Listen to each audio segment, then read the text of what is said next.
the early hours of June 24th, 2016. The results were in. BR exit. Leave. 51.9% to 48.1%. It was the first time in history a member state had voted to walk away from the European Union. The world was in shock. The pound plummeted, stock markets convulsed, and even the architects of the Leave campaign admitted they didn't think they'd actually win. But as I watched the news that day, I had a different thought. Why is everyone so surprised? If you look at a map of Britain, the answer is right there. Britain is an island, the Strait of Dover. The narrow stretch of sea between England and France is just 34 kilometers wide. On a clear day, you can see the French coast from the white cliffs of Dover.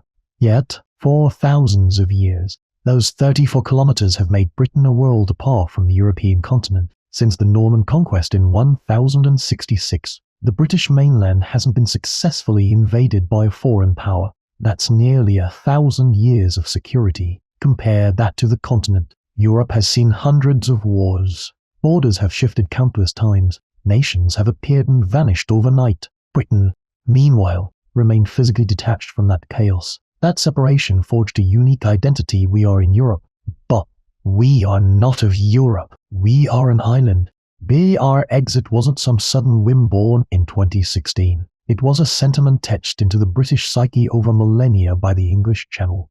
It was the revenge of geography. To understand the friction, we have to look at what the EU actually is. It is perhaps the most ambitious political experiment in human history. Nations that had spent centuries slaughtering one another decided to unite to prevent another catastrophe. They opened their borders, unified their currencies, and began harmonizing their laws. The starting point was 1945, when the smoke cleared from World War II. Europe was a graveyard. Tens of millions were dead. Cities were piles of ash. European leaders realized this could never happen again. Their solution: bind the economy so tightly that war would become a form of suicide. It started with the European Coal and Steel Community in 1951, placing the raw materials of war under joint control so no one could secretly rearm. That grew into the EU we know today. It was a geopolitical blueprint for peace, and for 70 years it worked. There was no war in Europe, at least until Ukraine. But why is the EU fracturing now? Look at the map again. You have Western Europe, France, Germany, the Benelux countries. These are the founding members, wealthy, with deep democratic roots and a high commitment to the Union. Then you have Southern Europe, Spain, Portugal, Italy, Greece. They are different. Their economies are weaker, and they carry massive debt. The humiliation of the 2010 second debt crisis, where they had to take bailouts from Germany, still stings. Then there's Eastern Europe, Poland, Hungary, the Czech Republic. They joined in 2004 after the Cold War. Their history is one of Soviet occupation. They are fiercely nationalistic and deeply suspicious of anyone, including Brussels, trying to control them. Finally, you have the North Sweden, Finland, Denmark, wealthy, stable, but very protective of their own interests. All these countries are under one roof, following the same rules and moving in the same direction. But their histories, geographies, and cultures are worlds apart. Those differences create deep cracks. Take Germany and Greece.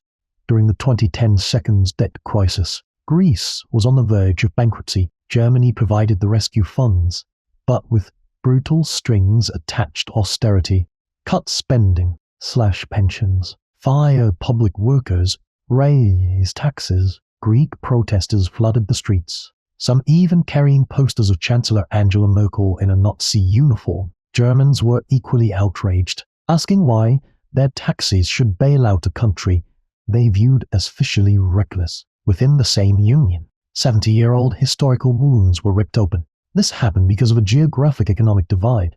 Germany is a manufacturing powerhouse built on the great European plain and the Rhine River. It lives and breathes exports. Greece is a mountainous peninsula with little farmland. Its economy is built on tourism. They share the same currency, the euro, but their economic DNA is fundamentally different. A monetary policy that works for Germany can be a noose for Greece. One currency tried to mask a geographic reality, and the friction nearly destroyed the union. Then there is Hungary and its Prime Minister, Viktor Orbán. He is the EU's biggest headache. He has eroded democratic norms, seized control of the courts and media, and built border fences to keep migrants out. He maintains ties with Russia and has blocked aid to Ukraine. Brussels has responded with sanctions and frozen funds. But Orbán won't budge. To understand why, look at Hungarian history. Hungary lost 2/3 of its territory after World War I. Then it was occupied by the Nazis, and then became a Soviet satellite. Its 1956 revolution was crushed by Soviet tanks. For decades, Hungary was ruled by outsiders. This history created a visceral resentment toward any external interference. When the EU tells Hungary to follow democratic standards, many Hungarians don't hear progress. They hear another foreign power making demands.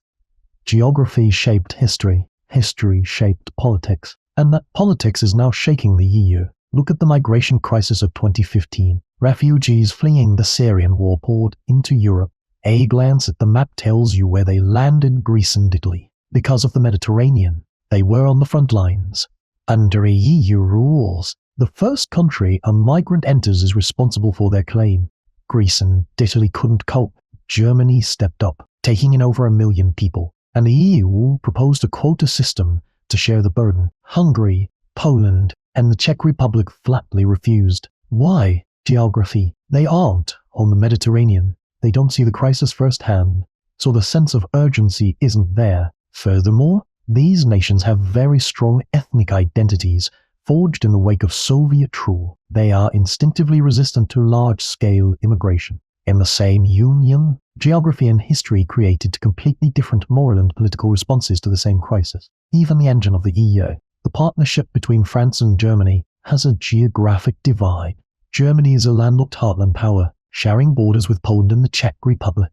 It is acutely aware of Russia. For years, Germany tried to maintain an energy bond with Russia through the Nord Stream pipelines. The logic was pure EU if we are economically linked. Russia won't attack. The invasion of Ukraine shattered that logic. Germany was forced to completely overhaul its security policy and scramble to end its gas dependency. France, meanwhile, is an Atlantic power. It is a nuclear state with its own independent military tradition. It often argues that the EU should be militarily independent of the US. Germany, however, relies on NATO and the American security umbrella for peace of mind. Even at the top, their views on security differ because their positions on the map differ. Has the EU weakened since Britain left? Not necessarily. In some ways, our exit galvanized the remaining members. With the constant skeptic out of the room, the rest felt a need to pull closer. The war in Ukraine unified them further.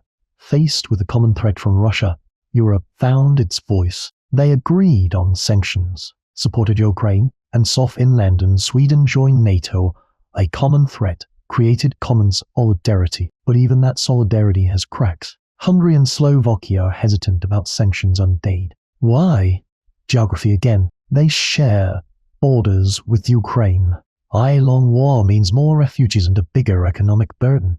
They are simply too close to Russia to completely burn that bridge. Poland is the opposite. It also borders Ukraine, but its history with Russia is a nightmare of partitions and massacres. Poland will never trust Russia. That's why it is the most vocal supporter of Ukraine, spending 4% of its GDP on defense. Even within the East, geography and history dictate opposite paths. So, what is the future of the EU? To be honest, the EU isn't going anywhere. There is no other way to solve the fundamental problem of European nations killing each other, but it won't stay the same. Either it is at a crossroads between deeper integration and a return to a looser cooperation, and that direction won't be decided just by politicians. It will be decided by the map. The North Sea countries want trade. The Mediterranean countries want fiscal and migrant solidarity. The Eastern countries want sovereignty. As long as these geographic desires exist, the EU will continue to creak and groan. Europe is, geographically, a peninsula of Peninsula at the western edge of Eurasia. It contains dozens of languages, histories, and identities. The Alps divided the north and south. The Rhine divided Germany and France. The English Channel separated Britain. The Carpathians divided east and west. For millennia, those features created different people. The EU is an attempt to override those differences.